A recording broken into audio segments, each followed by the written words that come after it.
Good morning, children.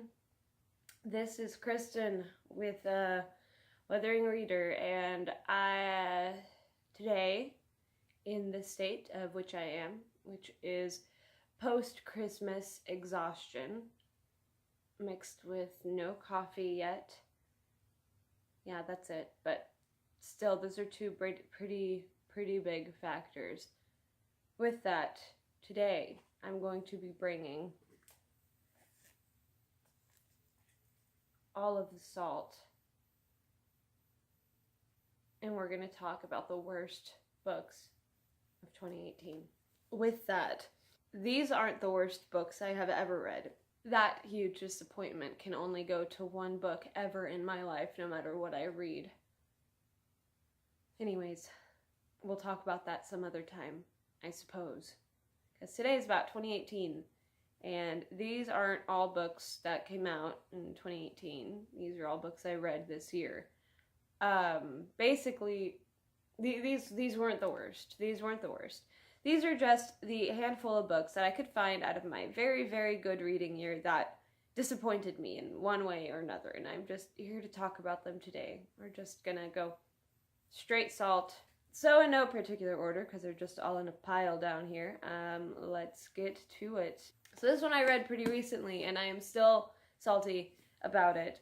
So I just needed to strike this iron while it was pretty hot, and that was We Were Liars by E. Lockhart. Granted, I did not have a lot of expectations going into this. I needed a short book for a book challenge, and mysteries are always good for the winter. I've been trying to get into more young adult. The book just kind of hit all of those criteria for me, and I just opened it up, expected nothing, didn't even expect to hate it, and then I hated it. It's just one of those books where all of the characters are unlikable, all of their problems seem to be dumb until like the very end. Which was a twist that I saw coming from a million miles away. So with that, I wasn't able to enjoy the ending, wasn't able to enjoy the twist, wasn't able to enjoy anything leading up to the twist, because I kept just seeing things just being like, oh, this is to lead up this to the twist, this is to lead up this to the twist. I'm bad at guessing twists, and I guessed this one, and it was so obvious. And I didn't like the characters, I didn't like how they kept comparing themselves to one of my favorite books, thinking they could just get away with that because there were more complex relationships in that one, and more than just, I meet you once a year, forbidden love, rah. The romance was weird and unbelievable. The friendships were weird or unbelievable. I would like to read more of E. Lockhart's stuff in the future because I think she has a very cool writing style. I've realized if I just have issue with the plot of a book, I can still go back for other things. So I'm just hoping to find another book with another plot that I like. So not the last E. Lockhart book we'll read on this channel, so we'll see how that goes. So next is just one that made me plain mad, because this was just terrible on all ends, and it is. Here we go. I'm so ready for the hate. This is a timeless classic known to be the greatest love story ever told. That's my first complaint right there, because it is terrible. So, yeah, this is a story that predates way back.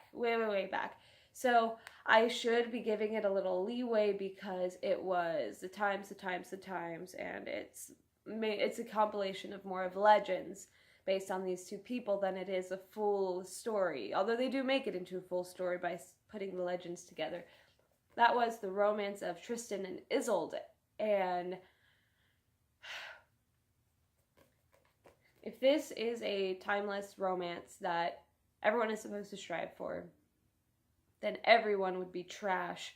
And these two are the most selfish, dumb people I think that have ever lived.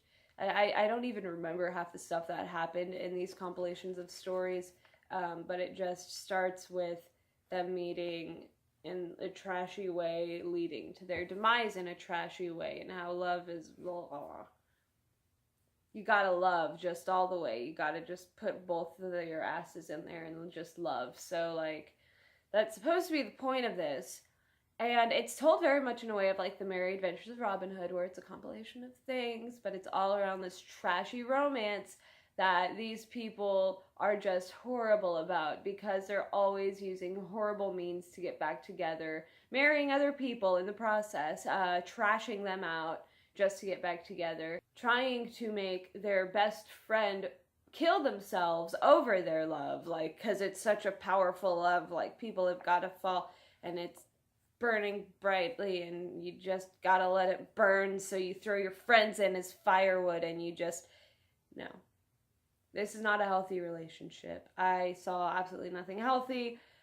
Since it was a compilation of stuff, I had absolutely nothing to fall back on but the plot, because it doesn't have a lot of character development, because it's just Tales of Legends. It doesn't have a lot of character development, doesn't have any gorgeous prose in it. It's just trash plot after trash plot about trash people that just don't need to influence anyone.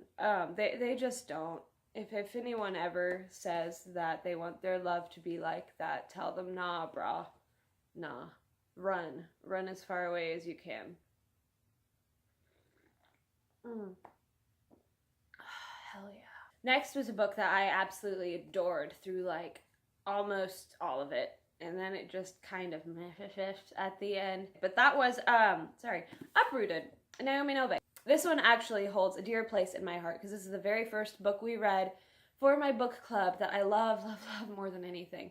And this was one we all got to trash talk together. This one has an excellent premise. It's got an excellent setup. It has got really cool characters for the most part. And it has such a beautiful world, beautiful magic system. It's very whimsical and magical and dark and kind of terrifying at times. Like, I would love to see Naomi Novik write a really good horror. But the end just did not do it for me, like, at all. It seemed so rushed.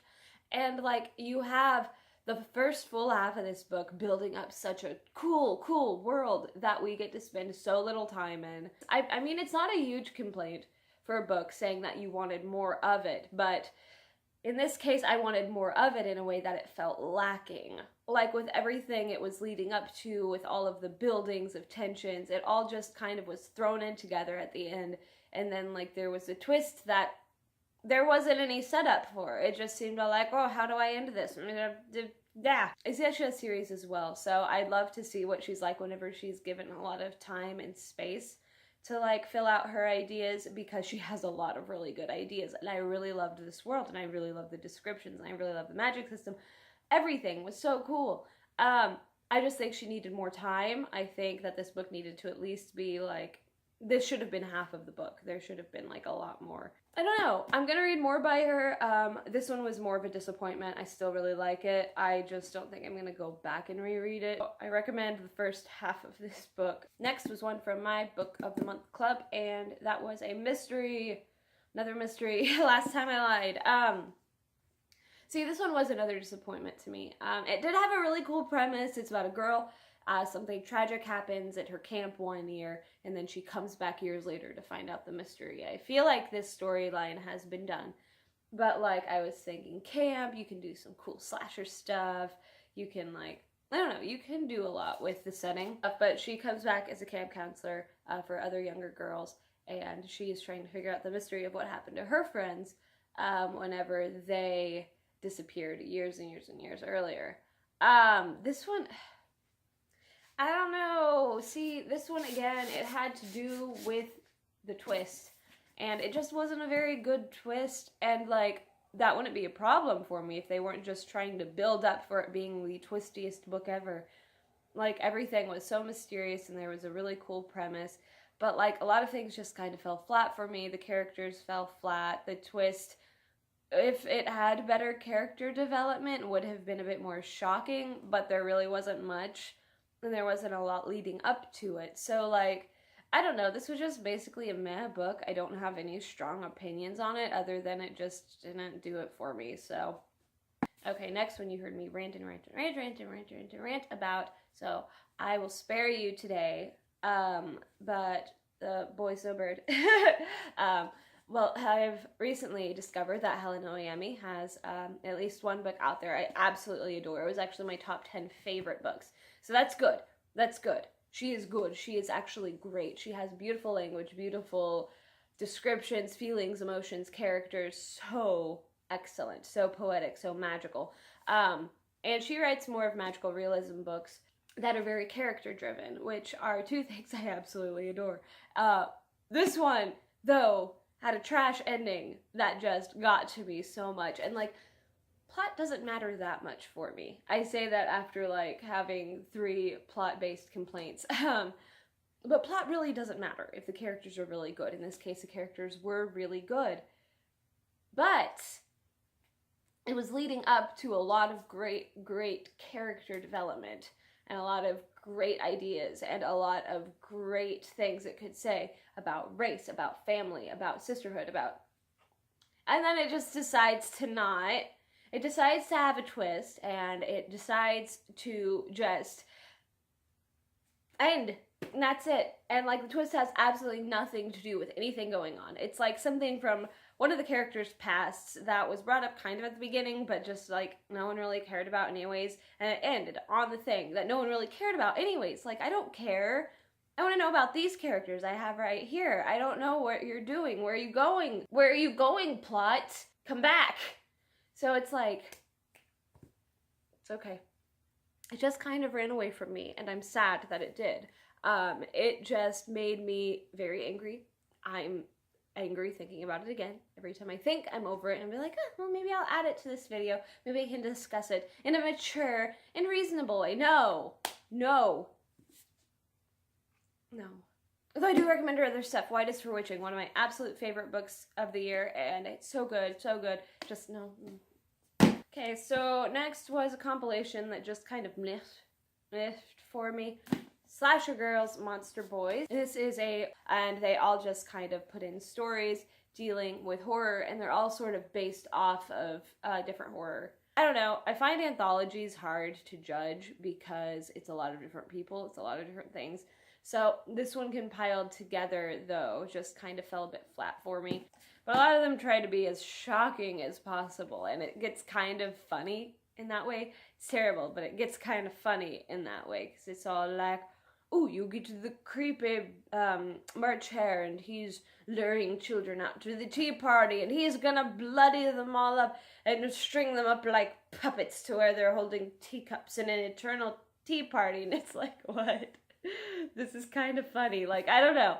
Just some of the plots got a bit ridiculous. And there's another one that I can distinctly remember, like, about the son of Satan trying to lure this girl because she's the only girl in the entire planet that finds Frankenstein's monster as a sympathetic creature, you know, not like that's what the author was going for in the first place. And it just, it's like the whole not like other girls thing that just drives this plot, and it's just so funny. It's funny. I don't know. I just had issues with a few of them. Those are the only 2 I can think of right now. It's been so long since I've read it, so yeah, I recommend a few of these for sure. The bird one is super cool, and like, the bird one was super cool. This is me getting a bit more coherent. So the last one I'm going to talk about is a bit controversial because I know that this author has a lot of love. She writes a lot about heavy topics whenever it comes to abuse, drug abuse, horrible situations that people find themselves in, and consequences. And the book that I read here, and that was Crank by Ellen Hawkins, was kind of a revisit. I remembered reading this one back in high school, and that's about it. I don't really remember anything about it. As I'm talking about it now, I really don't remember anything about it, and I just read it like 6 months ago. So take that as you will. Crank is a very serious look into... Crank is like crack, right? Crank is crack. It shows how much I know. It is about a girl who gets addicted to crack while going to visit her father, I think. Or something. She meets a guy, and it's always a guy that's all like, try this crack. She starts doing crack because of a boy, and keeps doing crack because she's addicted to crack. Even after she goes back home, she meets another boy who gives her crack, and it's just her taking a lot of crack, getting pregnant from the crack, and then getting clean because of the baby.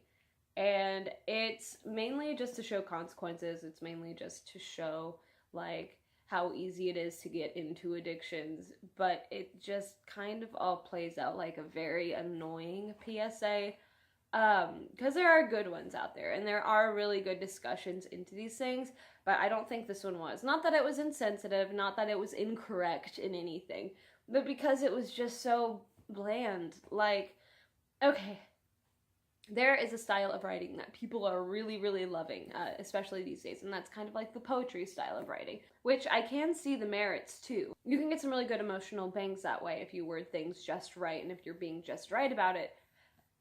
But I don't think she does it very good. Yeah, that's kind of something. I don't know. I feel like people have talked about this before, and it's not that controversial now because I think these books were popular like a billion years ago. For talking about a very serious topic, I think you need to be very serious about it. And the characters weren't developed in any way. In the style that she writes it, there's really no way to make them developed. There's really no way to point out huge emotional or like consequential things with the sparse writing style that's there. And it's like, I don't know. It's just all like she wrote it and it was too short. So she's all like, let's spread it out by making it into poetry things. And like, it's just very incoherent to me. And like, just like I said, very sparse. It's like you're getting the free samples of like a meal. Like you go to like Sam's or like one of those big warehouse stores, and like you have the option to go eat a big meal, and you go to Sam's and it's all like, well, here's a small cup of corn, and here's a potato bit, and then that's kind of what this book was to me. There really wasn't, while trying to cover very heavy topics, there was not a lot of substance to it. I don't know, this is her first book though. I haven't read any of her others, so I can't say much. I should probably try at least another one. I don't think they're in any order, but maybe one of the later ones that she had written, just to like see where all she's gone from there. Because I don't know. I feel like not everyone has this opinion. I don't know. I feel like I started off this day with a lot of negativity, so hopefully whenever you see me next week, actually whenever you do see me next week, I have a lot of exciting things to start. The year is almost over, people. We are getting to goals. We are getting to all of that hopefulness that comes with the new year before that just gets crushed by thinking, oh no, it's just another day. That's okay though. That's okay. I'll be hopeful for now. It'll be fun. It'll be fun, guys. With that, I hope you all have an excellent week, excellent New Year's. I hope you all had a wonderful Christmas. I know I did. I'm just tired. I'm just so tired. So, later, Tater.